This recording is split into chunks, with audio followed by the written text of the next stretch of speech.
Alright, welcome to Nosy Joe's Motovlog. Today we're at Mild to Wild Crossroads race up in Sparta, Kentucky. I'm in row 13. It's a combined row with Bet C and Senior C. Most of us are Senior C. There were 13 of us in my class. I'm on my 2003 DRZ 400E. You can see we're getting bunched up here on the start. Kind of slow single track here the first quarter mile or so. It was basically dry conditions. There had been a little bit of rain overnight, but it had been very dry here previous, so I was actually thankful. A little bit of rain knocked the dust down, at least for the first 3 or 4 laps. And really it was only dusty then in the straightaways. As far as causing vision issues, it was fine otherwise. So I had watched some videos last year, and it was just so dusty it was almost dangerous, so I was pretty happy that we had better conditions.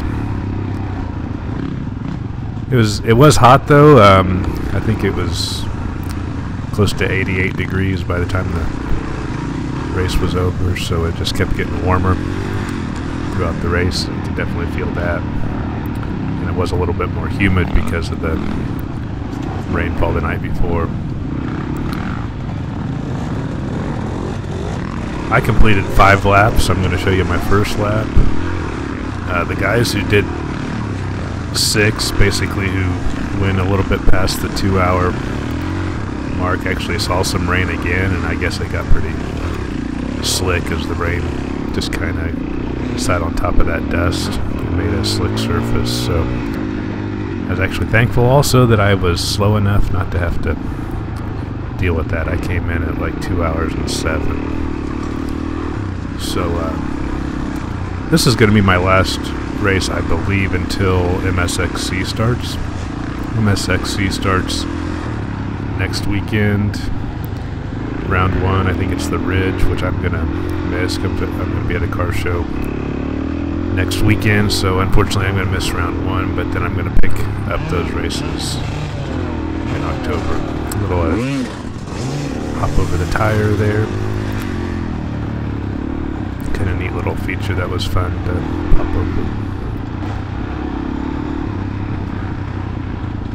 So anyway,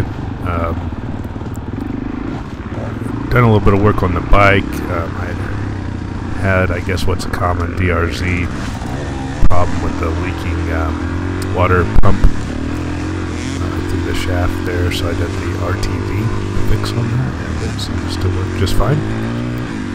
There's plenty of videos on YouTube on how to do that if anybody's interested, but you do have to pull the right side cover, and you basically kind of end up gluing one of the seals onto the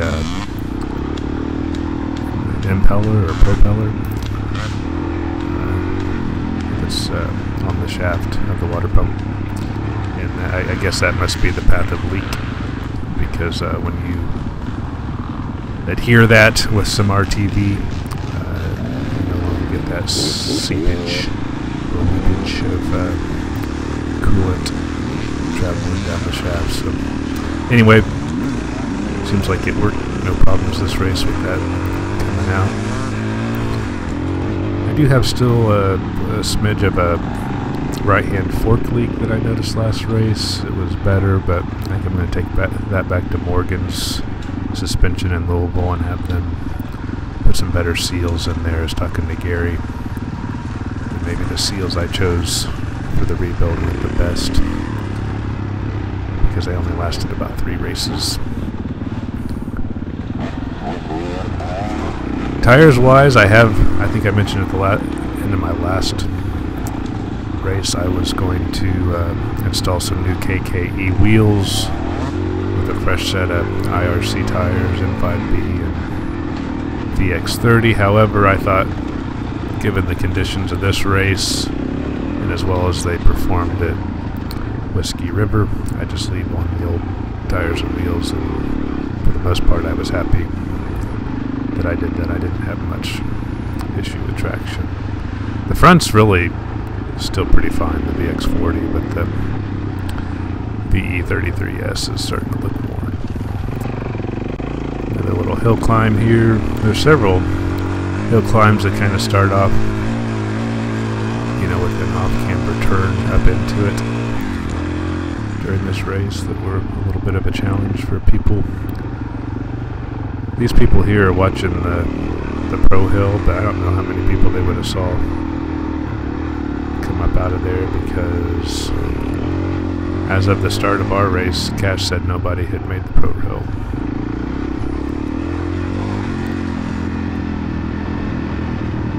Places like this looked a little like they might be a little greasy, but then they kind of dried up as the race went on, so just kind of first lap jitters.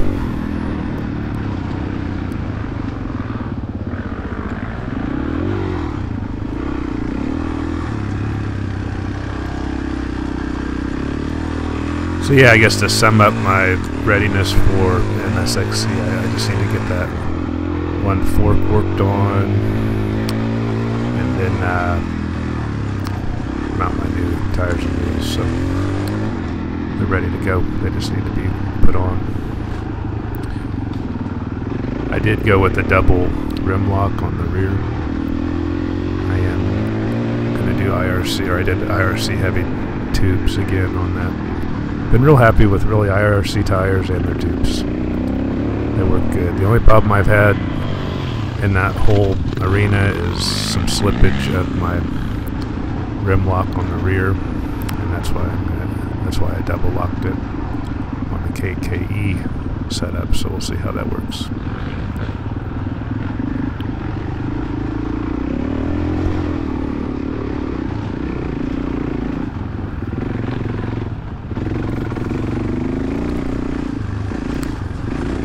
I did notice the bike wasn't quite as crisp running today. I think that might have been due to the heat. I think this is the hottest race I ran this summer. That Whiskey River race, I think it topped out around 70, which is a good, 20 degrees cooler, and it was just running awesome. And I mean, it didn't run bad this race. I just felt like I said there's a lack of crispness in the revs, and I mean, maybe I need to swap a plug, but I think maybe it was just because it was a little bit hotter and I was just running a little bit richer, that thin air.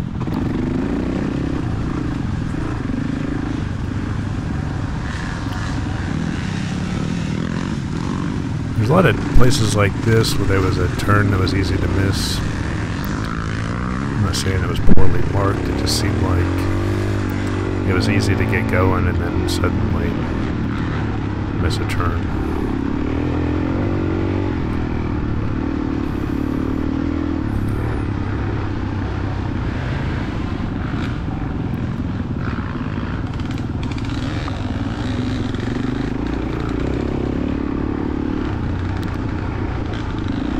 Most part is really well marked. You can see how they do all the little danger signs on, any kind of stump or anything like that. So they did a good job.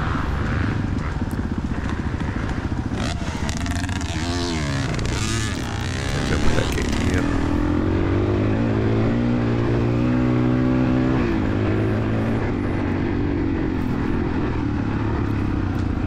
For you guys that don't know, Cash Moore, he bought the MSXC series a few years ago, and then this is his first year running Crossroads, so this is kind of his summer series. The same guy, same promoter. So this is what they call Powerline Hill. You had a little bit of roughness there right at the beginning, but once you got past that, it was pretty smooth sailing.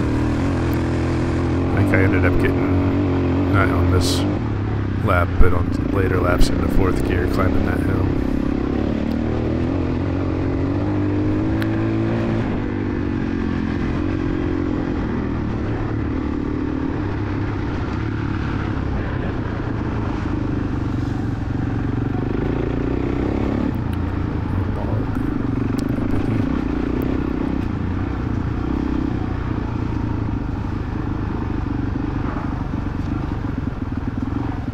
kind of interesting. You had it right down the middle here, some deep ruts.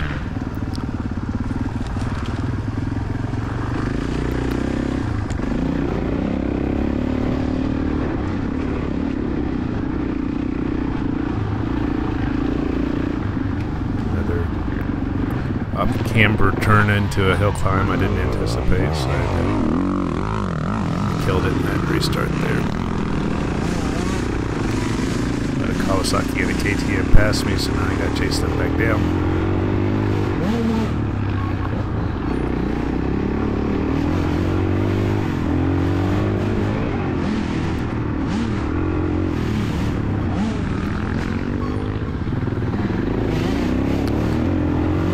If you guys have been watching my DRZ videos, you might notice I changed my front fender out.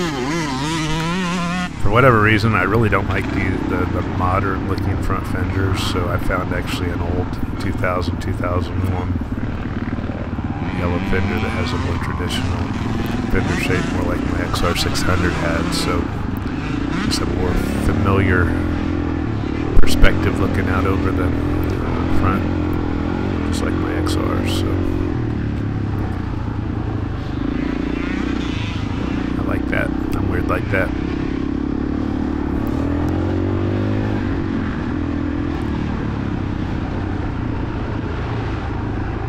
I don't like him looking like a beak.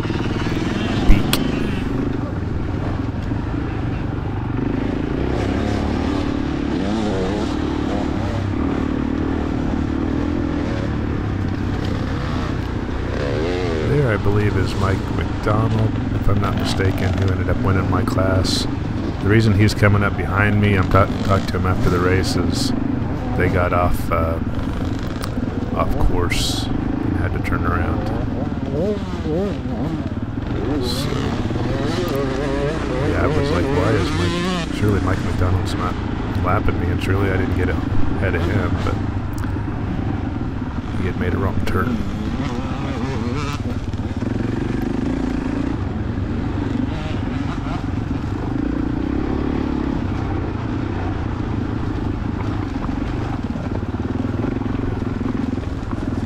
A little bit of rock creek bed here, and now we're gonna head to the first pile up, which is really the only pile up, but people did seem to struggle on this on several laps, so I'm going to show you the whole thing. Normally I would not even show you this lap because it's going to burn about 4 minutes here, but this is just what you got to deal with sometimes on these first laps when you're in a later row like me. But yeah, my camera kind of got tilted in the later lap, so this lap here's got the best camera view. So there's, I believe, Brandon Brewer to my right on the gas. He won Betsy. He, like Mike, also took the wrong turns. That's why they're here with me.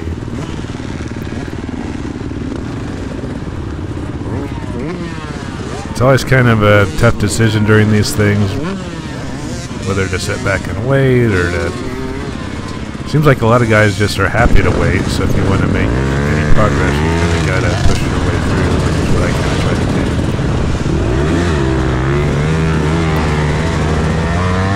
I feel like if you follow too much etiquette, you're just gonna waste more time.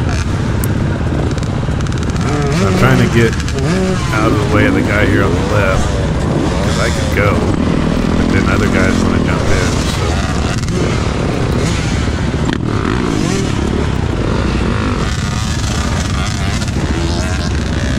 Got a good line, and that's really what you got to do is hug left so you can get a little bit of run up,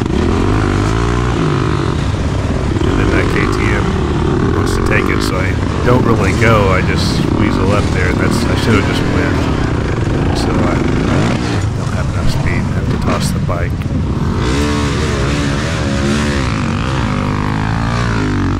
That's frustrating, but I pick her up, and then I realized my kickstand has gotten down somehow and stuck in the ground, so I had to kick that out. I decide I'm just gonna fire it up and walk it on out.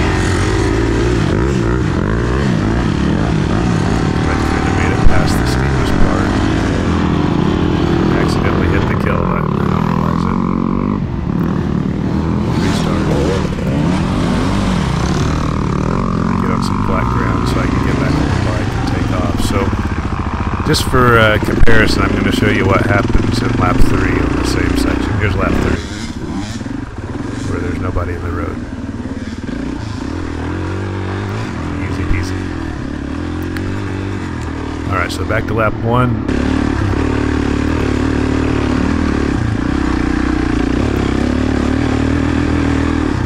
I know I expended a little bit of energy picking the bike up. This bike weighs like 308 pounds with fuel. So it's not the lightest bike, but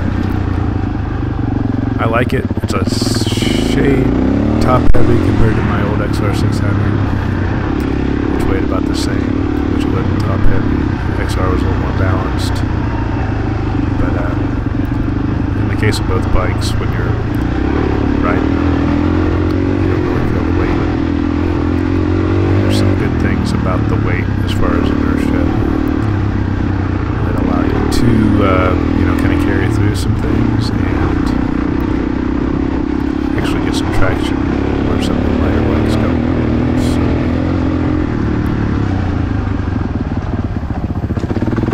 I don't mind my big heavy bikes.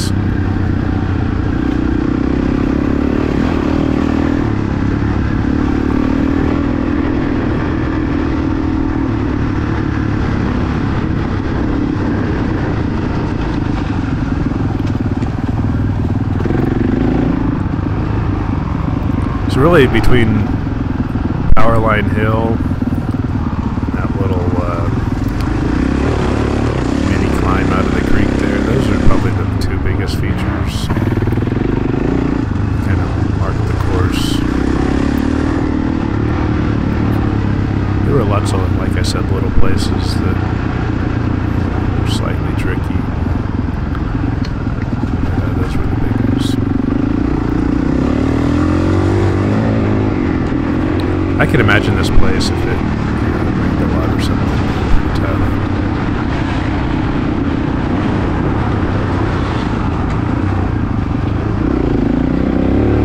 Just some climbs like this would be a lot tougher. More slick.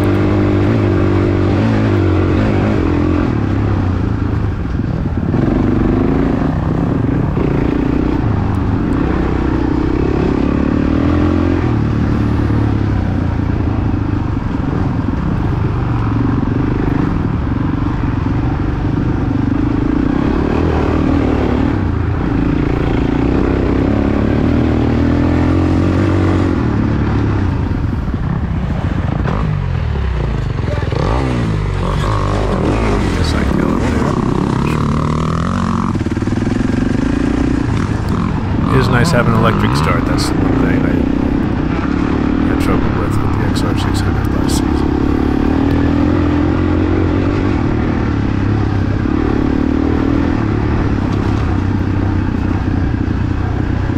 Honestly, that's probably the single biggest advantage of the DRZ over the old XR, is the electric start. The other thing is the forks are a lot better on the DRZ, but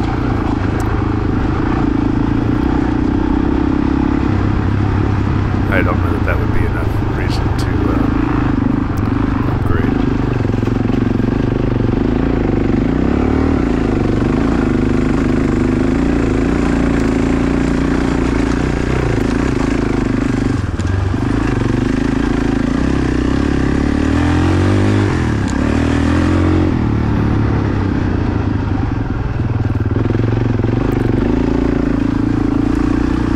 My XR600 had the gold valve treatment on the forks, and of course I always spring my bikes.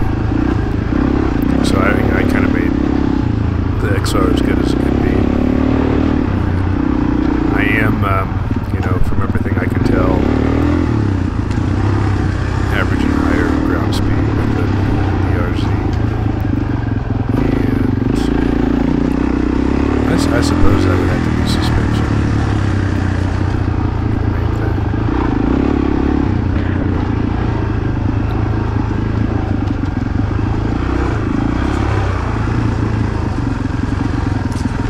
The funny thing about that is I didn't, other than springs, I didn't do anything to the forks on this bike.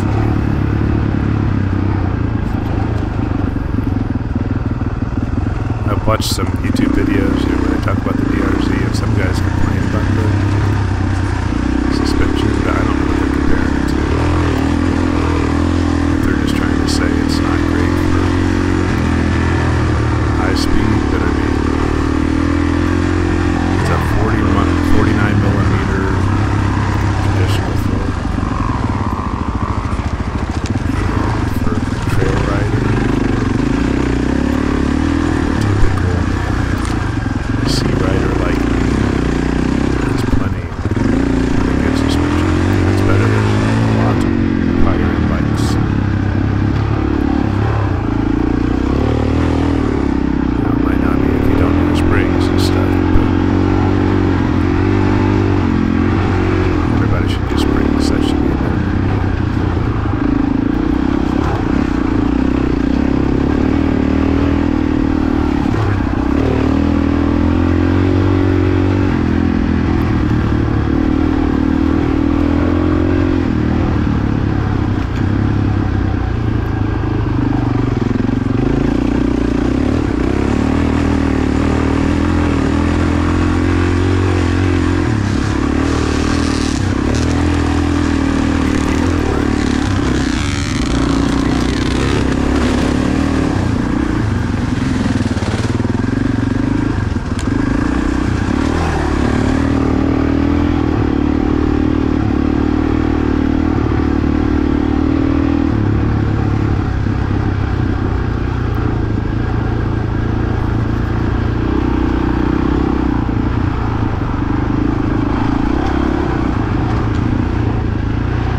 Notice there's just lots of rocks kind of everywhere on this property. That was kind of the most notable thing when I was watching the other videos. I was just surprised how many of these rocks there were, and not just in the creek beds. I suppose that's like limestone, something like that.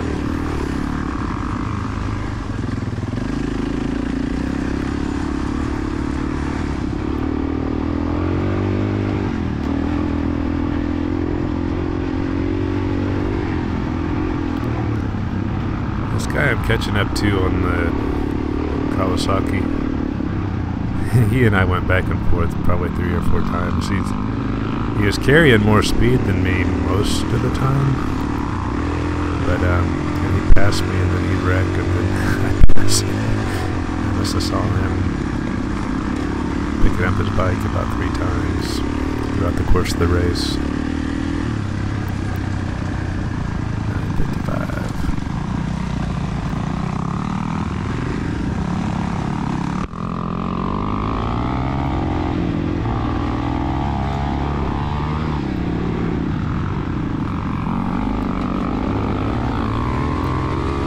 See you, buddy, but I'll see you again. And then I think I'm catching up here to Jason Hensley, if I'm not mistaken. He's row 14. You know, he and I used to race in the same class, I guess before he turned 50, back at KXCR. So, but yeah, I take him here on this straightaway, but he ends up passing me again. We come back together several times, but in the overall he beat me by about 2 minutes. I think he was 2:05 and I was 2:07, but we had some good back and forth.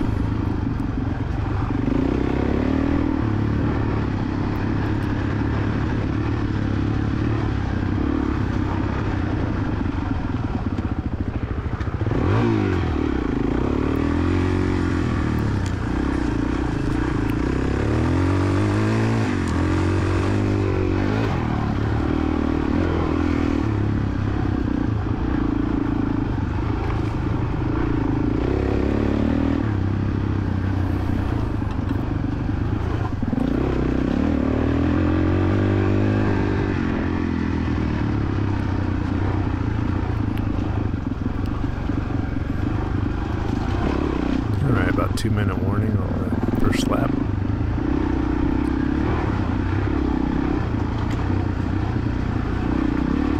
Yeah, this lap here with kind of the extra edit and everything, there's a little wall jump here that was a little bit tricky, but made it.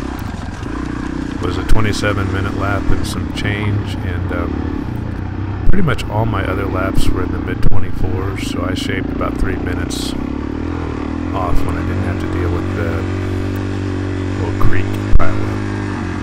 My very last lap, on the 5th lap, I was getting tired and I was in the 25-minute range, so I lost a good minute or so on that last lap.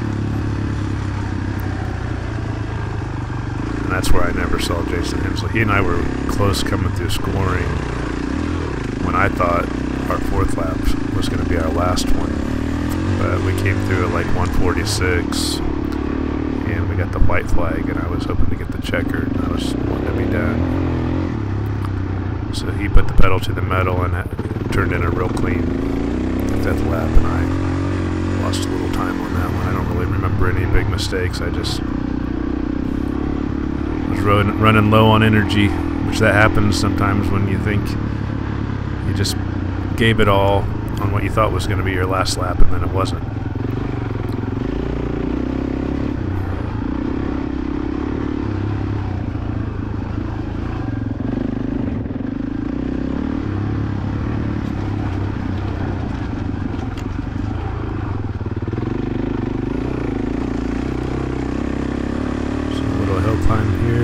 See the scoring tent. I'm going to end this first lap in 9th place, then I take it to 7th, and then end up in 6th. See you guys.